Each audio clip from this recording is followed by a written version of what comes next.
Um filme de terror que na verdade pode ser sobre maternidade, solidão, conectividade, nossos próprios medos, fé, dependência das redes sociais, conscientização sobre saúde mental, que eram aqueles monstros, por que um sobretudo azul? Afinal, do que se trata Bird Box?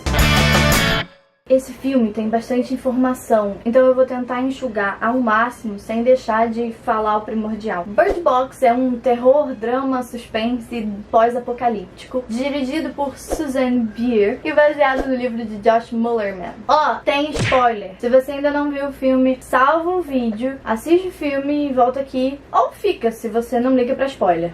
O filme começa nos mostrando já qual vai ser o objetivo da personagem da Sandra Bullock, que é a Mallory. Uma voz no rádio dizendo: nós temos um lugar seguro, vem de boa, só não vem de boa se tiver criança, porque o rio é perigoso. E aí temos Mallory falando com duas crianças, que interpretamos logo como sendo seus filhos. Mas assim que a gente percebe a forma dela de falar com as crianças, pelo menos eu fiquei com dúvida. Se eles fizerem alguma coisa de errado, ela vai machucar eles. Porque a imagem que eu tenho de mãe é um pouco mais calorosa. Te amo, mãe. Então aí já fica exposto o assunto mais punk do filme, que é a dificuldade da Mallory em se relacionar principalmente com as crianças, mas se relacionar com as pessoas de forma geral. Primeiro check tá aí. E aí logo vemos um pássaro na gaiola, que representa a Mallory. E essa imagem de pássaro que tem essa dualidade de liberdade e aprisionamento. Eles saem da casa vendados, ela com a venda azul e notoriamente aterrorizada. Então, perigo à solta. Check 2. Flashback para 5 anos atrás. Logo, uma história não linear. Muitos checks nessa cena seguem. Aparece Mallory em sua casa, pintando um quadro. Já pinceladas com tinta preta, que não é de cara a cor mais pacífica que temos. Sua irmã chega falando sobre o que está acontecendo lá fora, então a gente já sabe mais ou menos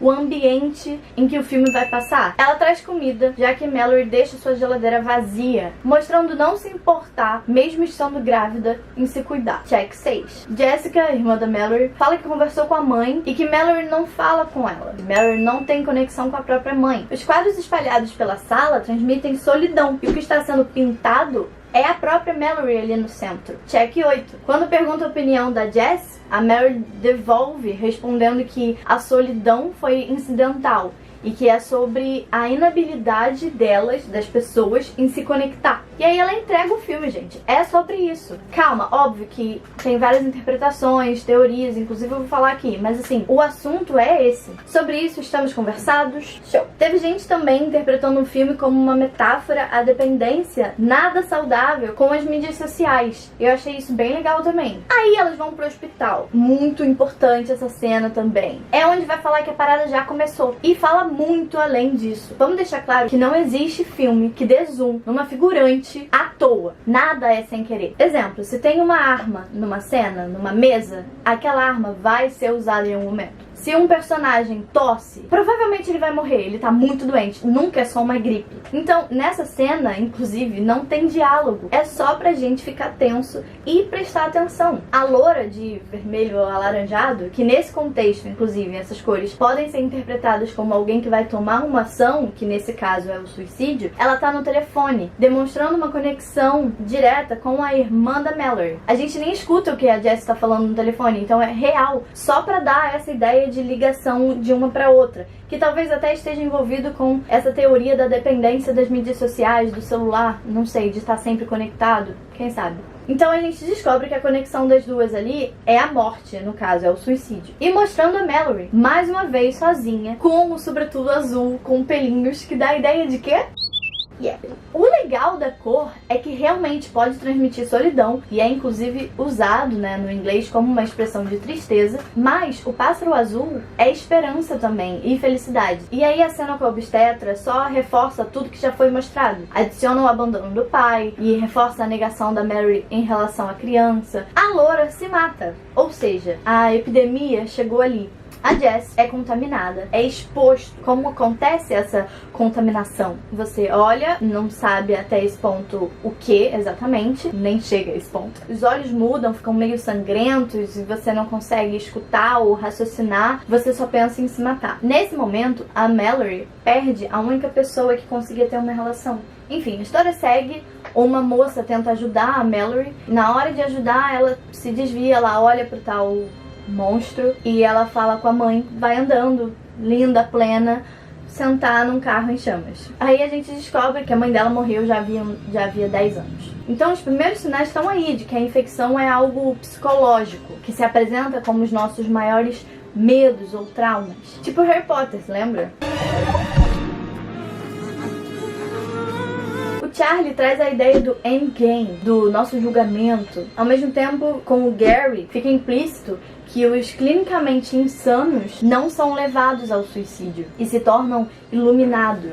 O Gary diz em limpar o mundo, via verdade. E aí ele traz os desenhos que ele fez, quando a gente chega mais próximo de ver um monstro. E podem ser alienígenas ou seres interdimensionais, com certeza. Mas uma teoria muito maneira é que esses monstros parecem e soam como Cthulhu, uma criatura de tentáculos que enlouquecia as pessoas e inspirava a devoção, que é exatamente o que acontece em Bird Box. Francamente, isso não importa muito. Frankly, my dear, I don't give a damn. Até liberaram, né, essa semana a imagem de como seria o monstro, porque eles gravaram uma cena que foi deletada, que tinha um monstro parecendo pra Mallory. Ainda bem que não entrou no filme, porque a própria Sandra Bullock começou a rir. Seria bem trash, porque o monstro dela é um bebê gigante e malvado. Então assim, trash. Achei muito bom o filme não dar uma imagem pra gente, porque é exatamente o que faz a gente pensar, é exatamente o que o personagem ali tá passando. Pra cada um, o monstro é de um jeito. Afinal, o que a gente vê nos dá mais medo exatamente por não saber o que esperar. Aliás, não é o escuro que a gente teme, é o que tá escondido dentro dele e que pode nos atacar. E essa é a aflição do filme. Então, bom, é tipo Lost. O importante não são os mistérios em si. No final das contas, como a gente ainda acessa o nosso primitivo, como as relações ainda são importantes, como numa situação caótica o ser humano reage. O casal, por exemplo, no início, eles roubam um carro e deixam a galera da casa que acolheu eles deixam na... Ou o personagem do maravilhoso John Malkovich, por ele também não deixava ninguém entrar. Como o ser humano reage nessas situações de extrema dificuldade. Ou o Tom, por exemplo, que fez a Mallory se conectar com alguém novamente e mostra a ela a importância da esperança. Falando no Tom, a Mallory tem essa dificuldade de se relacionar. E aí quando ela baixa a guarda, que é uma cena que ela inclusive tá de camisola e tal, eles dormem juntos, é o momento exatamente que o rádio funciona, dando aquela ideia de quando ela se conecta, as coisas mudam. Quando a gente se relaciona, as coisas mudam. O bom foi ficar aflito sem saber se ela vai sacrificar uma das crianças no rio. E aí, beleza, o filme segue, vai no rio, duas crianças ficam, e aí a gente já começa a ver uma relação, porque ela realmente não consegue abrir mão de uma das crianças. E aí beleza, barco vira, blá blá blá, eles vão pra floresta e ela perde as crianças. E aí é exatamente onde ela precisa mais ainda ter essa conexão com eles. Mas como? Se ela nunca teve. Então ela precisa que as crianças reconheçam a real voz dela e não, de repente, do monstro que tá falando com as crianças. Aí ela resgata as crianças, né? Os dois vão ao encontro dela. O que é legal também, que eu esqueci de falar antes, a gente descobre no meio do filme que o menino, literalmente o nome dele é menino, é filho dela e a menina não. No final disso tudo, ela não só consegue se conectar e amar incondicionalmente o próprio filho, como também um filho que não é dela. Quando o monstro tá perseguindo ela e aí ela consegue chegar na porta e ela fala, fique com as crianças. Me deixa, mas pelo menos fique com as crianças. E aí então entrega pra gente que ela tá completamente no amor incondicional, que inclusive ela se sacrificaria por eles. E aí ela consegue chegar no Bird Box quando ela não precisa mais de provas em relação ao amor por eles. O que dá sentido ao que o homem é a criatura que ele teme. E de que fazemos isso, o suicídio, com nós mesmos. Há sempre uma razão pra gente esperar por um futuro, mesmo que ele não venha. E é isso que o Tom deixa claro. E vai refletir diretamente no final do filme. É o que muito bem pode desviar a gente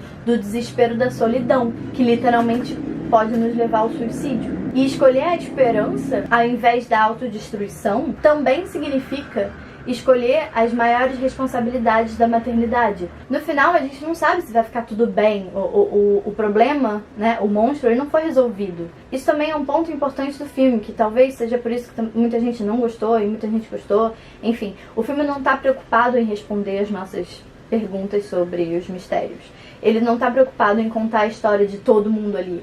Ele tá voltado em só contar a história da Mallory. Foi exatamente o que ela precisava. Não é só um lugar seguro, é o ponto do filme onde ela se transformou. E continua naquela brincadeira dos pássaros, que estão aprisionados dentro da gaiola, que é o grande Bird Box, mas que o aprisionamento é o que dá segurança e liberdade, de certa forma, pra eles. Logo no início do filme eu me perguntei, tá, então quem é cego tá de boa? E tava, né? No livro ainda é um pouco mais pesado, bem mais pesado, porque eles não são cegos, quer dizer, eles são cegos. Eles arrancaram os próprios olhos para realmente não conseguir ver, nem se quisessem. Existe também a teoria de que tudo está dentro da cabeça de Mallory. Óbvio, porque sempre tem essa teoria em todos os filmes. Que por causa da depressão pré e pós-parto, é como se ela nunca tivesse saído do hospital. E por isso, inclusive, a obstetra estaria ali. Mas a teoria também deixa várias lacunas aí sem resposta. Mas bom, teoria é o que não falta pra esse filme, né? Então eu queria muito saber qual é a sua teoria. E se você tem uma nova... ou... que aí, se você gostou do vídeo, por favor, me deixa saber, se inscreve no canal, deixa seu like, compartilha com seus amigos, isso é muito importante. E como você acha que seria o seu monstro? E a catchphrase de hoje é: Snakes, why did it have to be snakes?